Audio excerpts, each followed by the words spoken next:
What is the true measure of a nation's power?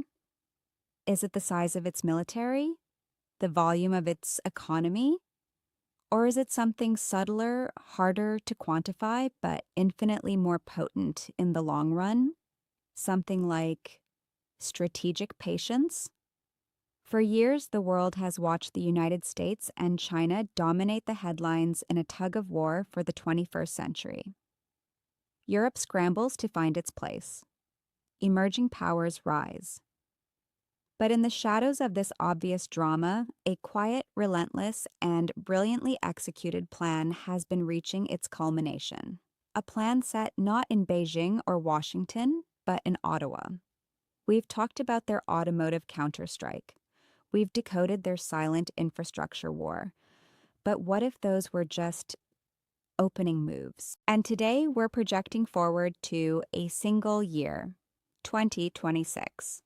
Because according to analysts, strategists, and a trail of multi-billion-dollar decisions, 2026 is the year the puzzle pieces Canada has been laying down for a decade finally click into place. And the resulting picture doesn't just change Canada, it redefines the balance of power in the Western Hemisphere. And the shockwave, as one document chillingly notes, will hit Washington far harder than Ottawa. First, let's dismantle a myth. What we are about to see in 2026 will be reported in the moment as a sudden boom, a surprising Canadian rise. Washington will frame it as an unexpected challenge. That is a catastrophic misreading. What's coming is the harvest of a long, cold, strategic winter. While the U.S. political cycle lurched from crisis to crisis every 2 to 4 years, Canada executed a 15-year national strategy with a coherence that democracies often dream of but rarely achieve. They looked at the pillars of future power and bet heavily on three where they had inherent, unshakable advantages. 1. Resource sovereignty in the age of transition. The world is desperate for two things: the rare earth elements and critical minerals for tech and batteries, and the clean energy to power it all. Canada isn't just rich in these, it's a geopolitically stable repository. While the U.S. battles domestic litigation and dependence on foreign supply chains, and China weaponizes its mineral dominance, Canada has spent years streamlining permits, controversially but effectively, building processing capacity, and signing allied shoring deals with Europe and Japan. By 2026, they won't just be a miner, they'll be a refined, value-added powerhouse. The battery supply chain from Canadian mine to Canadian-made cathode is becoming a reality. 2.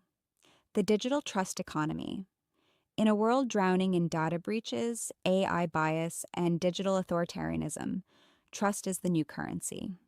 Canada has positioned itself as the Switzerland of data. Its strong privacy laws, inspired by GDPR but more pragmatic, its global leadership in AI ethics research through pioneers like Yoshua Bengio, and its political stability make it the default safe harbor for data, from European health records to Asian fintech backups. By 2026, the physical data fortress campuses being built in places like Quebec and British Columbia will be operational, hosting the world's most sensitive algorithms and information. This isn't flashy, it's foundational. It makes Canada indispensable. 3. Energy abundance and climate credibility. Here's the 2026 twist that will stun Washington. Canada is on track to pull off the ultimate energy double play. It will simultaneously be a global clean energy superpower through hydro, nuclear, and green hydrogen exports to the US, Northeast, and Europe, and a secure, reliable supplier of transitional natural gas to allies desperate to replace Russian supplies. While the US energy debate remains paralyzingly polarized, Canada, through a mix of provincial and federal alignment, is just building. The LNG terminals on the east and west coasts, once just plans, will, by 2026, be pumping. They will have the climate credentials to lecture and the tangible energy to supply. This gives them diplomatic leverage the US can only dream of. So, what does this foundation mean in the tangible geopolitical landscape of 2006? Imagine this scenario not as prediction, but as a plausible convergence. It's 2026. The world is deep into the climate transition. The US is embroiled in yet another brutal election cycle, with policy whiplash between administrations causing international whiplash. A crisis erupts, perhaps in the Arctic, perhaps a flare up in the Taiwan Strait that disrupts tech supply chains. The United States turns to its traditional levers of power: military might, dollar diplomacy, but it finds a new, frustrating friction. When it tries to rally allies on critical minerals to counter China, it realizes Europe and Japan have already locked down 15-year contracts with Canadian firms, preferring the stability of a G7 partner.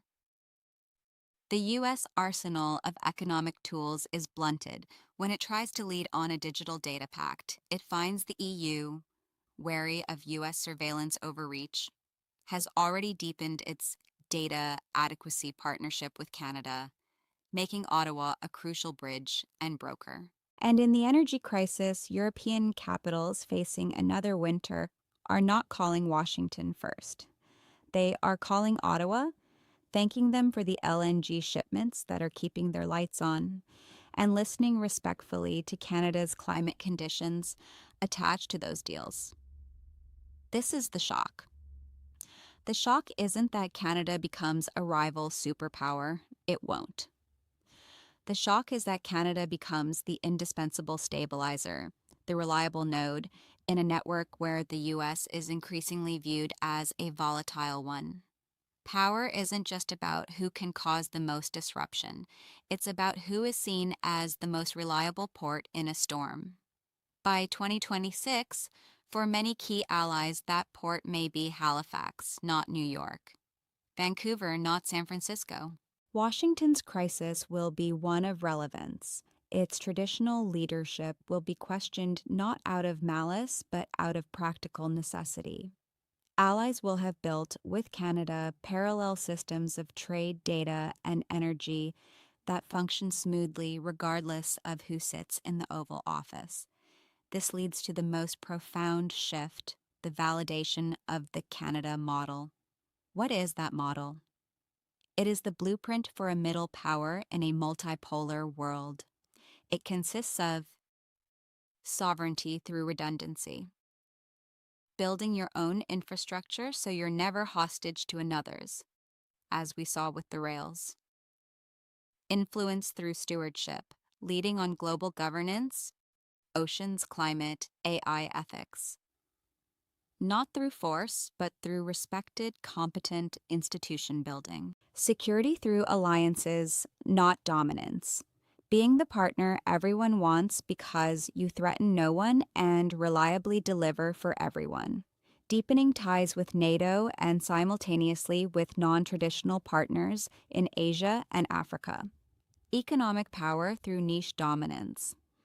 Not trying to beat the US or China at everything, but mastering specific critical niches where you become the world's default option. By 2026, this model will be seen not as a quirky Canadian trait, but as the most viable survival guide for developed nations in a fragmented age.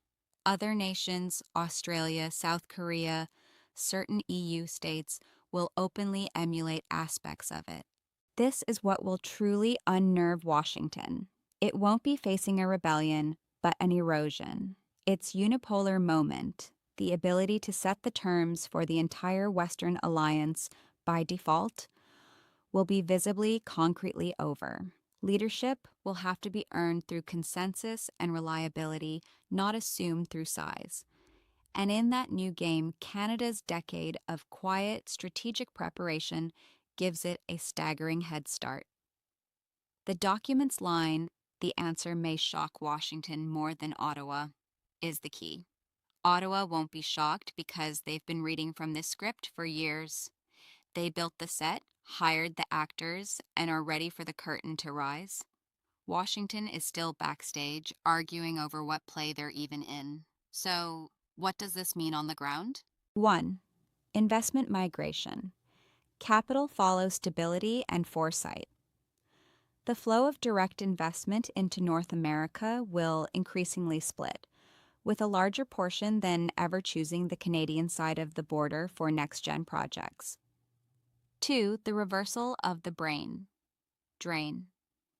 For decades, top Canadian talent went south.